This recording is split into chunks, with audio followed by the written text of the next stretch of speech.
Assalamualaikum warahmatullahi wabarakatuh. Perkenalkan, nama saya Ummul Heria, saya dari Fakultas Psikologi Universitas Negeri Makassar, dan tujuan saya di sini adalah untuk mewawancara Anda terkait fenomena yang saya ambil ini. Dan sebelumnya, apakah Anda bisa memperkenalkan diri terlebih dahulu? Perkenalkan, nama saya Muhammad Alim Balai Masdar.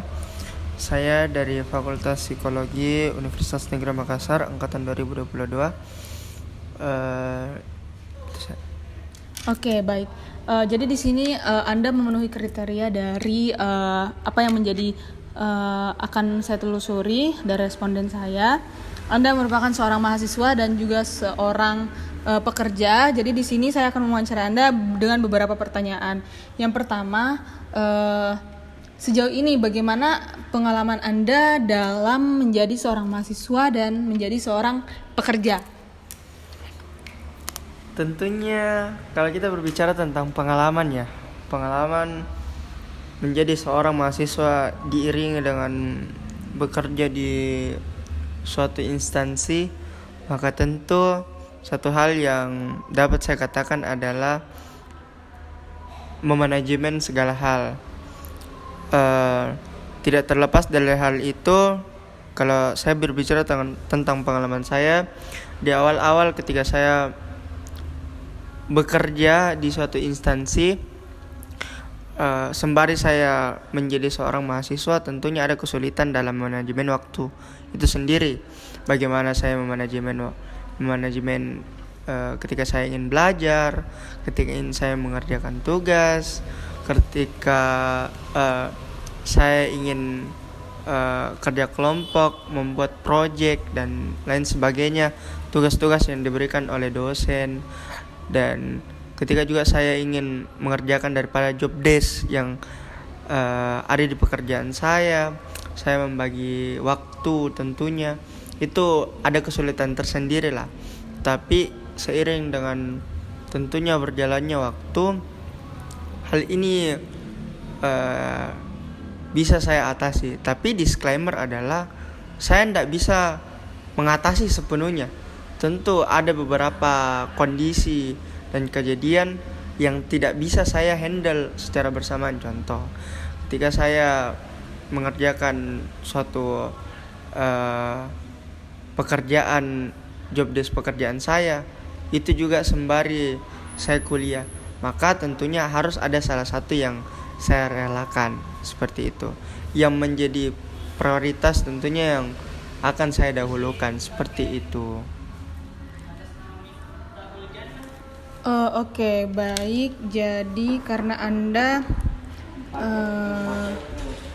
Anda tadi mengatakan bahwa Anda kesulitan untuk memanajemenkan waktu. Nah, saya mau tahu memangnya seperti apa kesulitan Anda dalam memanajemenkan waktu? Mungkin bisa dijelaskan lebih rinci lagi begitu. Tentunya kalau kita berbicara tentang seberapa sulit kita memanajemen waktu, maka tentu adalah kita dalam seharian itu tidak berbicara hanya tentang belajar, tentang nugas, tentang mengerjakan pekerjaan di tempat kerja dan seperti itu. Kita tidak berbicara tentang hal itu, tetapi kita kadang kita berbicara tentang quality time-nya kita. Kita perlu waktu untuk beristirahat, seperti itu. Kalau regulasi artinya manajemen. Kalau kita tidak bisa manajemen, tidak bisa menyetarakan semua hal itu, tentunya ada siklus yang sangat tidak cocok, seperti itu. Maksudnya tentunya kalau tidak balance ceritanya, ya pasti akan berpengaruh dengan aspek-aspek yang lainnya, seperti itu. Mungkin seperti itu. Baik. Nah, tadi Anda menjelaskan bagaimana kesulitan-kesulitan Anda yang Anda dapatkan ketika Anda bekerja, Anda belajar, dan sebagai seorang mahasiswa. Nah, yang mau saya ketahui, untuk melewati hal-hal tersebut atau untuk melewati kesulitan tersebut, apa yang Anda lakukan? Bisa diulang, bisa. Apa yang Anda lakukan untuk melewati kesulitan tersebut? Seperti yang tadi Anda jelaskan. Ya, tentunya kembali lagi kalau kita berbicara bagaimana caranya melewati kesulitan itu, kan tadi berbicara tentang manajemen waktu ya. Tentunya tidak bisa terlepas dari ketika ada kejadian-kejadian yang semisal nih bertabrakan jadwal kita untuk job desk kerja dengan jadwal kuliah atau belajar begitu, maka kita merelakan salah satunya. Itu menurut saya salah satu cara yang paling bisa saya lakukan seperti itu. Kenapa? Karena tentu kita tidak bisa mengerjakan dua hal dalam satu waktu. Jadi perlu ada yang direlakan terlebih dahulu. Seperti itu. Yang mana menjadi prioritas itu yang saya kerjakan terlebih dahulu. Seperti itu. Berarti cara Anda adalah memprioritaskan satu hal ya terlebih dahulu. Yang menjadi pertanyaan selanjutnya adalah karena Anda memprioritaskan satu hal, apakah hal lain itu menjadi suatu beban Anda selanjutnya karena Anda melepas salah satunya kan? Karena Anda harus memilih begitu salah satu yang menjadi prioritas yang akan Anda kerjakan. Oh, tentu kalau seperti itu pasti saya merasa menyesal kalau kita bicara prioritasnya antara pekerjaan dan juga menjadi seorang mahasiswa. Tentunya yang prioritas itu mahasiswa tentunya. Nah, ada satu kondisi di mana ketika saya kadang harus merelakan daripada saya tidak kerjakan tugas kuliahku seperti itu. Nah itu pasti saya akan sedikit merasa rugi dan kadang saya merasa bahwa menyesal begitu. Kenapa saya harus tinggalkan yang menjadi prinsip prioritas saya itu sendiri? Tapi kembali lagi bahwasanya mengambil dua job desk seperti ini, yaitu berkuliah, yaitu belajar dengan juga bekerja, tentunya memiliki konsekuensi tersendiri seperti itu. Dan mau tidak mau, siap tidak siap, ya saya harus menerima daripada konsekuensi yang saya telah lakoni seperti itu. Nah, dalam hal tersebut yang menjadi pertanyaan selanjutnya adalah apakah Anda memiliki strategi begitu agar hal tersebut mungkin bisa tidak terjadi lagi, maksudnya Anda bisa lebih memanajemenkan waktu, itu seperti apa? Tentunya saya akan lebih memperkokoh ceritanya memperkokoh prinsip saya bahwasanya kuliah itu yang menjadi prioritas saya. Pekerjaan kerja saya itu adalah selingan terlebih dahulu. Nah, dan sebenarnya kalau lebih taktisnya adalah tentu saya akan bicara kepada tempat saya bekerja bahwasanya saya meminta dispensasi waktu untuk bisa enggak waktu kerja saya dikurangi. Contoh kerja saya kan itu biasa 7 jam, bisa enggak dikurangi jadi 3 jam atau 5 jam lah kalau weekend, seperti itu. Mungkin saya akan memberikan pernyataan kepada tempat saya bekerja untuk diberikan dispensasi waktu bekerja seperti itu. Oke, baik. Kita ke pertanyaan selanjutnya. Seberapa penting menurut Anda memiliki kemampuan regulasi diri dalam belajar sambil bekerja? Gimana? Tentunya kalau kita bicara tentang seberapa penting itu kemampuan untuk regulasi, ya tentu sangat penting. Kenapa saya bilang sangat penting? Karena kita tadi berbicara tentang manajemen waktu. Kalau kita bicara lagi tentang manajemen waktu, tentunya itu masuk dalam regulasi diri. Kalau saya mengatakan bahwa tidak penting suatu kemampuan untuk regulasi diri antara belajar dengan bekerja, maka itu tadi yang terjadi, yang saya bilang akan ada ketimpangan, akan terjadi yang dibilang merelakan salah satunya, dan ya pasti penyesalan yang terjadi seperti itu.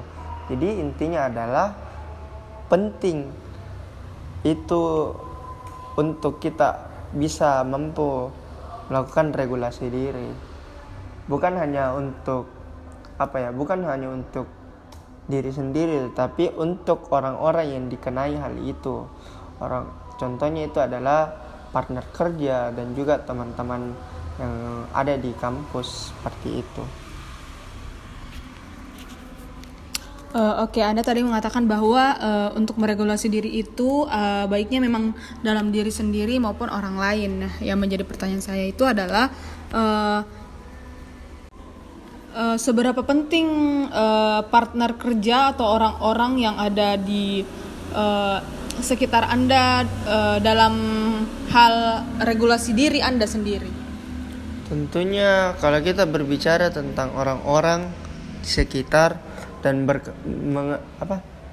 berkenaan dengan regulasi diri, ya tentunya kita adalah makhluk sosial.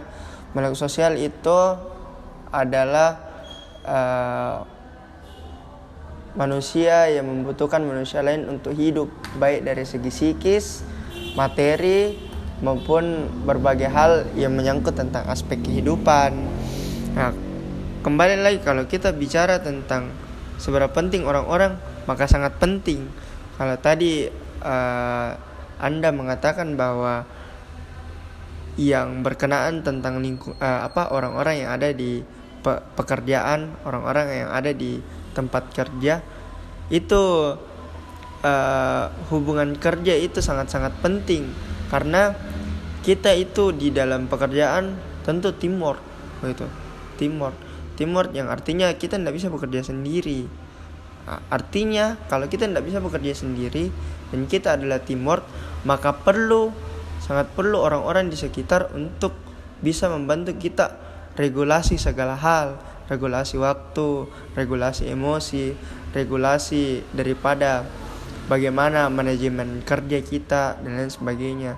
Kalau kita pindah ke dalam kampus, kalau orang-orang itu dalam kampus, tentu tidak boleh kita terlepas dari teman-teman kampus kita. Kenapa? Karena kita pasti ada luput mungkin karena kita kurang paham materi ini, kita tanya teman kita, atau tentang tugas, atau tentang kerja kelompok, kita saling membangun, itu kan juga teamwork. Jadi perlu di sini dan bilang partner kerja di dalam, baik itu dalam dunia kerja maupun dalam dunia kampus. Gunanya apa? Ya gunanya itu supaya orang itu bisa bantu kita untuk regulasi waktu kita, regulasi diri kita, regulasi emosi kita, begitu. Oke, baik. Jadi yang menjadi pertanyaan selanjutnya adalah yang mau saya tanyakan selanjutnya, bagaimana sih cara Anda melakukan regulasi diri tersebut begitu? Maksudnya kan tadi Anda menyebutkan bahwa regulasi emosi lah, ada ya sebagainya lah begitu. Bagaimana sih cara Anda melakukan perencanaan tersebut begitu? Ya tentunya kalau kita berbicara tentang perencanaan tentang regulasi diri, ya tentunya kita kembali ke diri kita sendiri. Kalau saya sendiri tentu yang paling susah untuk saya regulasi itu ya contoh pasti emosi. Jadi saya mulai dari tingkatan yang paling susah saya handle, paling susah saya regulasi. Ya tentunya itu yang saya bilang tadi adalah emosi saya. Cara saya untuk manajemen emosi saya itu ya tidak jauh. Saya melakukan hal-hal yang saya senangi. Contoh, saya dengarkan musik, atau saya pergi jalan-jalan, atau saya pergi kemana, atau mungkin saya pergi makan makanan kesukaan saya, seperti itu. Kemudian setelah emosi saya membaik, ya tentunya masalah kedua dalam hidup saya itu tentu saya tidak bisa regulasi dengan baik waktu saya. Jadi saya regulasi waktu saya. Jadi saya bikin schedule dalam sehari. Jam segini sampai jam segini lakukan, jam segini sampai jam segini lakukan. Tapi tentu dalam regulasi waktu itu ya kadang tidak sesuai dengan ekspektasi yang ada, seperti itu. Oke. Dan tadi mengatakan bahwa tidak sesuai dengan ekspektasi yang ada. Kalau boleh tahu, memangnya Anda ini berekspektasi tentang pengaturan waktu itu dalam diri Anda sendiri seperti apa? Ya tentunya kalau kita bicara hal itu, kenapa saya bilang tadi tidak sesuai? Iya, karena apa ya? Ketika saya contoh, saya bikin dari jam segini sampai jam segini lakukan ini. Contoh, saya rapat dari jam 10 sampai jam 11. Ternyata molor. Sedangkan schedule saya berikutnya dari jam 11.30 sampai jam 12.00 saya mau makan siang. Itu kan contoh tidak bagus regulasi waktu begitu ya.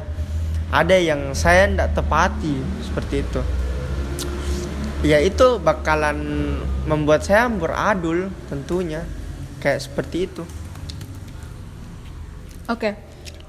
Dalam mengatur waktu atau mengatur schedule tersebut, itu seberapa sering sih Anda merasa bahwa hal yang saya sudah atur ini tidak tepat gitu? Seberapa sering dalam hidup Anda? Kalau sering tidak sering, sangat sering. Tapi kenapa sering? Karena ada hal-hal yang tidak terduga yang tiba-tiba saya lakukan. Kayak contoh, saya orangnya itu kan tiba-tibaan begitu, dan tidak mudah tertebak saya melakukan apa, saya berpikir apa dan lain sebagainya. Teman-teman saya juga bilang begitu. Itu mungkin yang membuat saya tiba-tibaan orangnya, tiba-tiba ke sini, tiba-tiba ke sini, tiba-tiba ke sana begitu. Tapi disclaimer adalah karena seringnya melakukan hal itu, saya kadang melihat lagi list saya dalam sehari. Saya melakukan ini. Kira-kira yang mana bisa saya pending dan bisa saya lakukan esok hari. Seperti itu. Yang urgent itu yang saya lakukan terlebih dahulu. Seperti itu. Oke. Dari hal tersebut, apakah memang hal tersebut itu faktornya sendiri dalam diri Anda, atau memang ada faktor yang mempengaruhi hal tersebut terjadi itu dari luar atau dalam diri Anda sendiri? Kalau berbicara begitu, sebenarnya dua-duanya. Pertama dari diri saya, tentu karena saya bilang tadi saya orangnya tiba-tibaan, susah sekali tertebak arah pergerakanku, seperti itu. Tiba-tiba saya di kampus, tiba-tiba kok di tempat kerja lagi, padahal tidak begitu seharusnya skemanya gitu. Nah, tapi kalau kita berbicara faktor luar, tentu ada faktor luar. Contoh yang saya bilang tadi, saya seharusnya schedule kan rapat dari jam 10 ke jam setengah 12, tapi molor karena mungkin teman-teman yang lain baru datang dan lain sebagainya. Itu faktor eksternal. Dan kedua adalah contoh kalau saya ketemu sama orang, saya dipanggil ketemu sama orang yang ya orangnya juga pasti tiba-tibaan bilangnya kesini dong ya. Saya juga orangnya ndak enakan dan pasti saya bilang iya nanti saya kesana begitu. Itu yang membuat manajemen atau regulasi waktu saya itu kadang amburadul seperti itu. Oke, dari pengalaman yang telah Anda ceritakan tadi, sebenarnya apa yang Anda butuhkan dalam melewati hal-hal tersebut? Dalam hal tersebut seperti apa yang Anda butuhkan? Ya tentunya yang paling penting itu adalah menurut saya motivasi sih menurut saya. Anda butuh motivasi. Nah, motivasi seperti apa yang Anda maksud ini? Apakah dari orang lain atau dalam diri Anda sendiri? Kalau kita berbicara tentang motivasi, tentu yang pertama itu motivasi dari diri saya sendiri, tapi tidak terlepas juga dari motivasi eksternal. Eksternal dari ya selain diri saya, teman-teman saya, sahabat saya, keluarga saya, orang tua saya, begitu. Karena ya siapa sih yang tidak butuh motivasi begitu? Kalau kita tidak dimotivasi orang, pasti kita ogah-ogahan untuk melakukan sesuatu hal, melakukan pekerjaan. Kita belajar juga ogah-ogahan pasti dan tidak sepenuh hati. Seperti itu. Jadi menurut saya motivasi itu yang pertama adalah saya pede dulu sama diri saya, kemudian saya disupport atau dimotivasi sama orang-orang di sekitar saya. Seperti itu. Oke. Nah, kalau dalam diri sendiri, tadi Anda menyebutkan bahwa Anda butuh motivasi dalam diri dan Anda juga butuh motivasi eksternal atau dari orang lain. Nah, kalau dalam diri sendiri, bagaimana sih strategi utama Anda dalam memotivasi diri untuk belajar setelah bekerja? Karena pasti setelah bekerja kan Anda capek gitu. Bagaimana caranya Anda memotivasi diri untuk belajar begitu setelah bekerja? Ya, kalau kita berbicara tentang hal itu, ya kembali lagi ke prinsip awalku bahwa belajar itu ya itu menjadi prioritas, bekerja itu selingan, dan tentunya motivasi yang lainnya itu adalah saya lihat teman-teman sebayaku begitu. Ada teman-teman sebayaku yang sekarang sudah tentunya menghasilkan uang begitu. Sedangkan saya masih, maksudnya pekerjaan saya tidak tetap begitu. Ya tentu itu yang mendorong saya bahwasanya secapek apapun saya bekerja, saya harus tetap belajar begitu. Dalam kondisi apapun itu pasti belajar nomor satu, karena saya belajar dan belajar, saya bisa sampai ke jenjang di mana saya praktekkan ilmuku itu. Jadi tentu belajar itu nomor satu, seperti itu. Oke. Nah, dalam diri sendiri. Tadi juga Anda mengatakan bahwa Anda juga butuh motivasi eksternal dari orang lain, itu seperti support atau dukungan ya. Pertanyaannya itu adalah support seperti apa yang memang Anda dapatkan dari teman-teman Anda? Support apa yang telah Anda dapatkan atau dukungan apa yang telah Anda dapatkan sehingga Anda termotivasi untuk selalu belajar dari teman Anda? Oke. Kalau kita berbicara tentang hal itu, saya tadi sempat mention tentang saya itu paling susah untuk regulasi emosi saya begitu. Regulasi emosiku.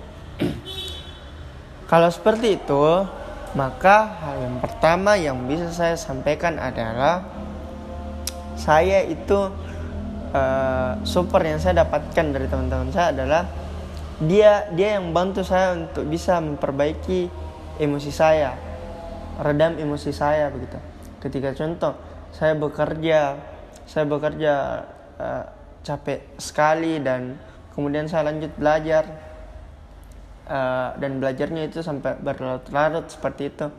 Nah, kadang di situ saya datanglah teman saya kayak coba menghibur, kasih tenang, kasih semangat, kasih support seperti itu. Itu yang saya dapatkan dan itu betul-betul sangat sangat berpengaruh sama diri saya, karena saya bilang tadi di awal, karena regulasi emosi saya itu yang sangat kurang bisa saya kontrol.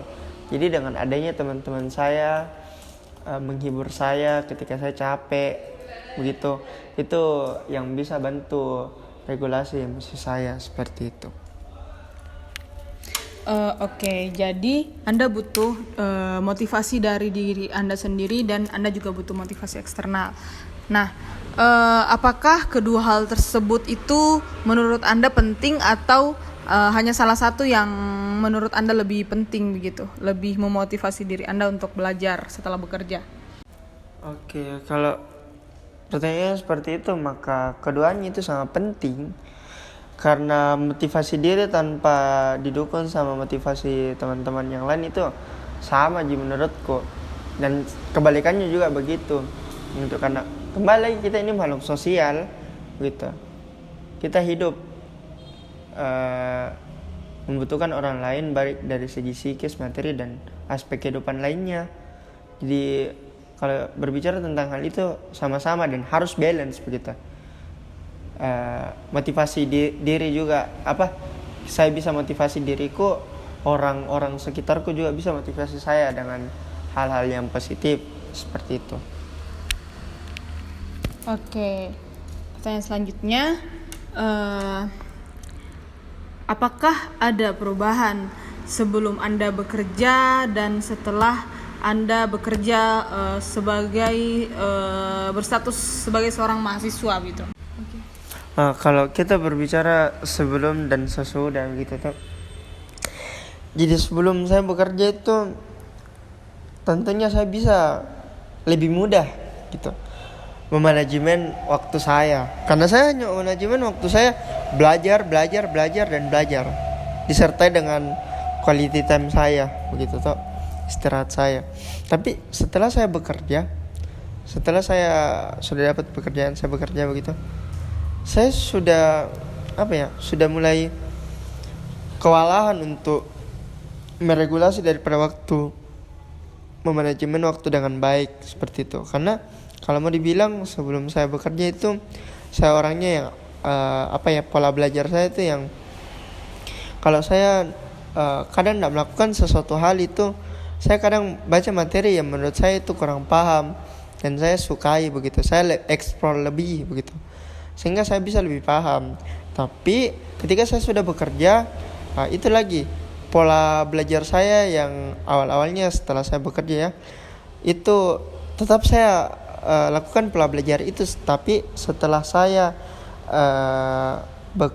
lama kelamaan saya merasa pola belajar itu lama kelamaan harus menyesuaikan dengan waktu yang ada, sehingga berubah gaya belajar saya yang awalnya itu ambis banget seperti itu ya, itu menjadi kalau ada waktu deh begitu. Tadi Anda menjelaskan bahwa Anda sebelum bekerja itu adalah seorang mahasiswa yang sangat ambisius ya dalam belajar. Nah, karena Anda bekerja, sekarang waktu Anda dalam belajar itu lebih sedikit ya. Apakah Anda pernah kepikiran untuk melepas tanggung jawab Anda sebagai seorang pekerja karena Anda harus memprioritaskan belajar sebagai seorang mahasiswa? Anda harus selalu belajar dan belajar karena bekerja. Jadi waktu belajar Anda lebih sedikit lagi. Apakah Anda pernah kepikiran seperti itu? Ya, tentu. Kalau saya kepikiran tentu kepikiran. Tapi ya pikiran saya itu tidak pernah terrealisasikan. Ada berbagai faktor sebenarnya. Yang pertama itu tadi kita tentang sempat singgung masalah motivasi. Saya sempat sering cerita ke teman saya, gimana ya kalau saya resign aja dari pekerjaan ini. Tapi kadang teman-teman saya memberikan solusi bilang jangan. Ada juga yang bilang tidak. Ada juga yang bilang iya resign saja karena sudah mulai tidak bagus siklusnya ini, caramu dalam hidup begitu. Tapi apa hal yang membuat saya tidak memutuskan bahwa biarkan saya seperti ini? Tentunya tidak terlepas dari pengalaman, tentunya adalah belajar saja menurut saya tidak cukup. Jadi perlu saya praktekkan itu, materi itu yang harus saya praktekkan gitu. Dan tentu pengalaman kerja yang kubutuhkan karena selepas dari saya strata 1 ini ya tentu saya akan mencari lapangan pekerjaan. Dan kalau saya tidak bisa menyelesaikan diri tentunya dalam lingkup kerja itu, ya tentunya saya akan kewalahan. Jadi menurut saya penting juga pekerjaan. Jadi tugas utama saya di sini bukan selain belajar, ya saya juga harus bisa bagaimana cara saya melihat bagaimana situasi kerja ke depan dan lain sebagainya seperti itu. Dan tentunya mencari pengalaman kerja.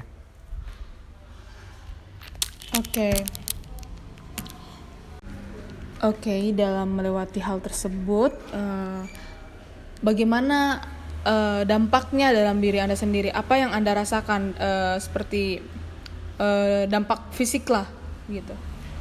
Ya tentu yang saya bilang tadi, selain saya harus manajemen waktu saya dalam hal belajar, dalam hal bekerja, tentu ada dibilang quality time, istirahat seperti itu toh. Dan ya itu, saya masih kewalahan dalam hal yang berdampak dalam hal ini fisik saya, yang tentu adalah regulasi waktu tidur saya yang kurang stabil seperti itu. Oke.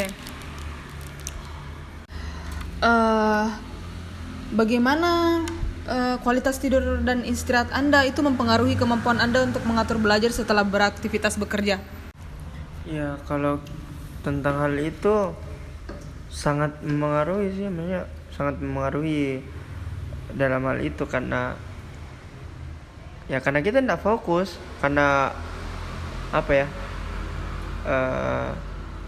karena waktu istirahat kita ndak baik, tidak terregulasi dengan baik, yang tentu akan berdampak. Jadi kalau kita sedikit tidurnya di malam hari dan kita bekerja di pagi hari dan kita mengerjakan 2 job desk yang berbeda begitu ya tentu kita ndak bakalan fokus, kurang fokus lah ceritanya kalau kualitas tidur kita tidak baik begitu. Oke, Anda tadi mengatakan bahwa Anda kurang fokus. Nah, kurang fokus konteksnya itu seperti apa yang Anda maksud? Ya tentunya konteks yang dalam hal ini kurang fokus ya itu tadi, kurang fokus dalam mengerjakan job desk pekerjaan saya, kurang fokus dalam ketika saya belajar, dalam mengerjakan tugas, dan ya seperti itu. Saya kurang fokus dalam keseharian saya seperti itu.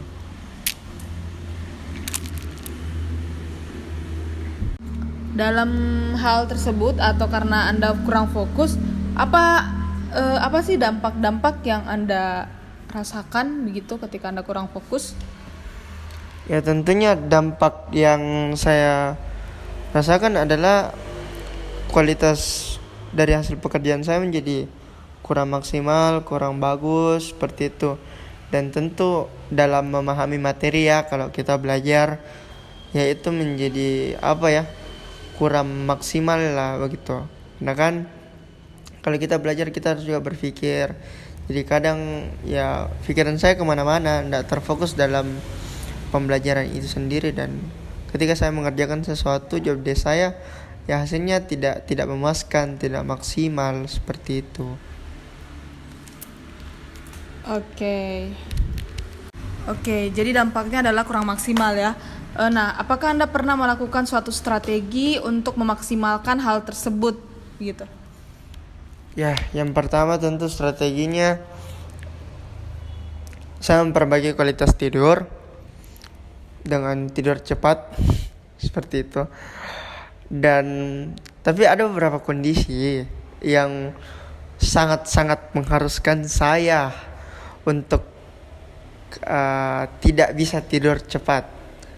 Jadi strategi yang saya pakai untuk tetap fokus dan sehingga kualitas pekerjaan saya itu baik dan belajar saya itu membaik juga, ya saya mengkonsumsi kafein tentunya agar saya mata saya itu tidak mudah sayup begitu kan. Contoh saya minum kopi atau minum susu dan lain sebagainya seperti itu.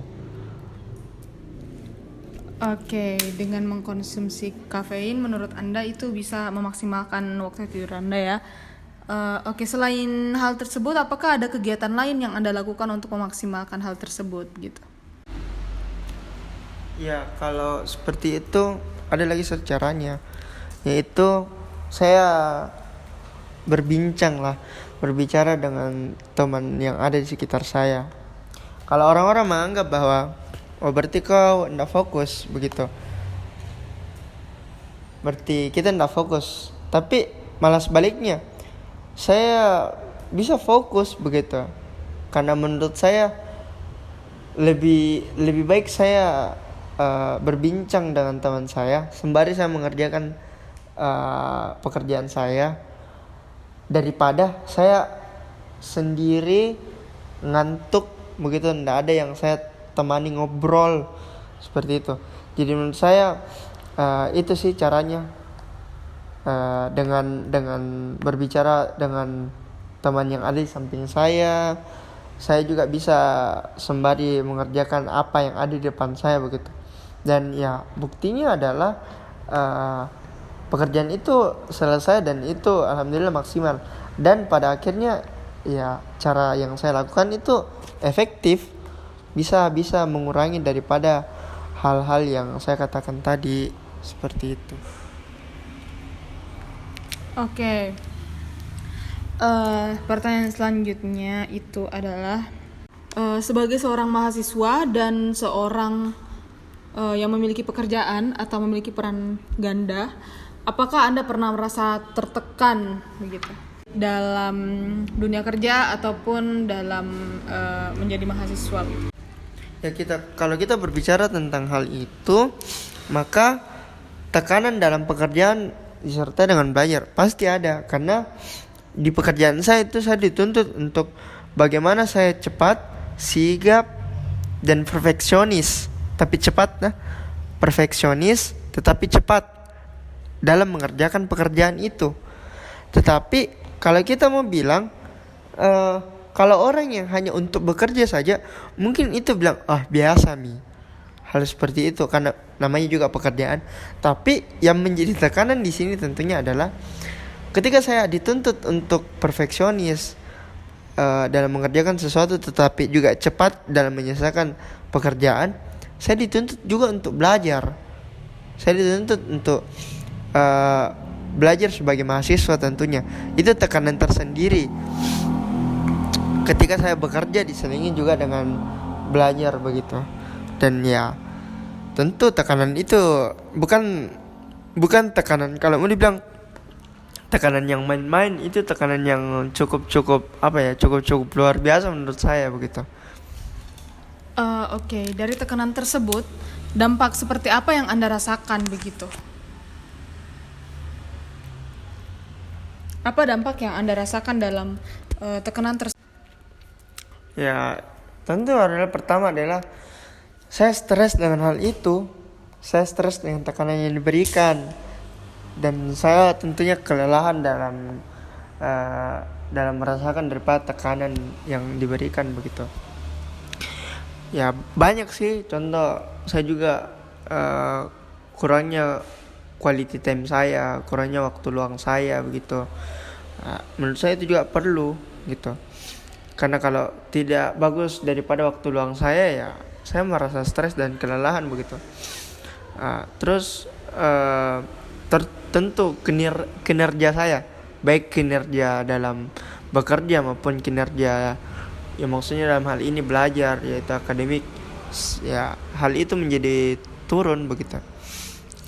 Dan tentu kalau di dalam kerja itu tingkat kinerja atau kepuasan maksudnya yang menjadi pemegang daripada pekerjaan itu terhadap saya menjadi kurang, seperti itu. Oke, dari tekanan tersebut, apa yang Anda lakukan untuk melewati tekanan-tekanan tersebut? Ya begitu, dengan regulasi diri yang baik. Contohnya ya saya bisa manajemen waktu dengan baik, dengan efektif seperti itu.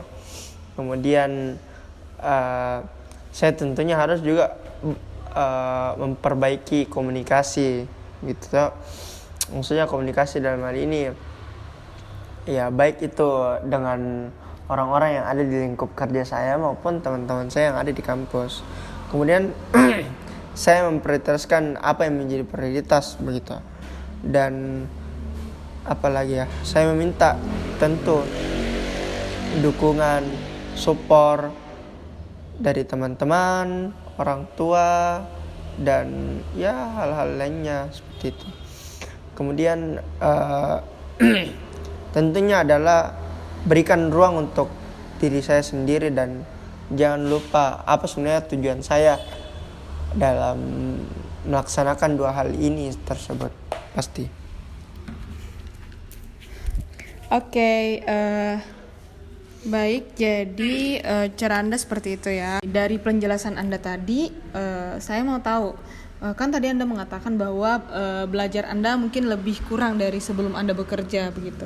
Yang mau saya tanyakan, bagaimana sih strategi belajar Anda itu berubah atau disesuaikan ketika Anda menghadapi tugas-tugas akademis yang membutuhkan lebih banyak waktu dan usaha setelah hari kerja yang melelahkan begitu?